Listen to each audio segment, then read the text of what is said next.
This week, Utah saw its first medical professionals receiving their first doses of the COVID-19 Pfizer vaccine. Tonight, we are hearing exclusively from the first two people who got the shot and how they're doing now 48 hours later.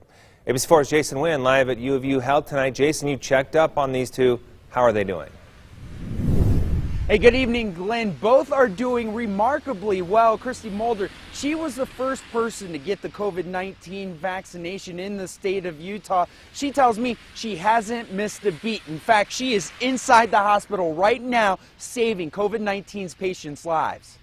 It's safe to say you won't know how COVID-19 will affect you. I think it was very overwhelming for all of us, feeling like, okay, there is an end to this. This isn't going to go on forever. University of Utah Health's registered nurse, Christy Mulder, was the first person in the state to receive the COVID-19 vaccine because she's on the front lines. I didn't realize the scale. My boss approached me and asked if I would be willing to get the vaccine. And I said, yeah, absolutely. And she said, well, would you want to be the first person? I was like, sure. 2 days later, she says, outside of a little bit of soreness at the injection site, I've really had no side effects, no fever, no flu-like symptoms, nothing. I feel totally normal. The second person in the state to get the shot was Jonathan Werner. He's an EMT in the ER. I feel like the complications from COVID would be a lot worse than any sort of complication from the vaccine that could potentially arise. He says the vaccine brought him relief because he's immunocompromised. Being type 1 diabetic, one of my concerns was how's it going to affect my blood sugars and things like that.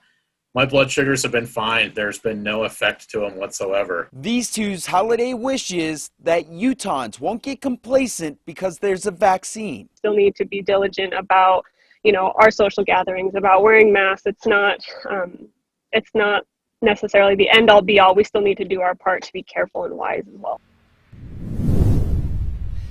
So far, we've learned of two reactions to the vaccine, both happening in Alaska. Both patients doing fine this evening and say they would still take the shot. Now, both Christy and Jonathan tell me because there is another vaccine that is on the way, you're going to want to do your research on both vaccines. And remember, you're going to need 2 of those shots. I'm Jason Wynn, live in Salt Lake City, ABC4 News. Jason, thank you.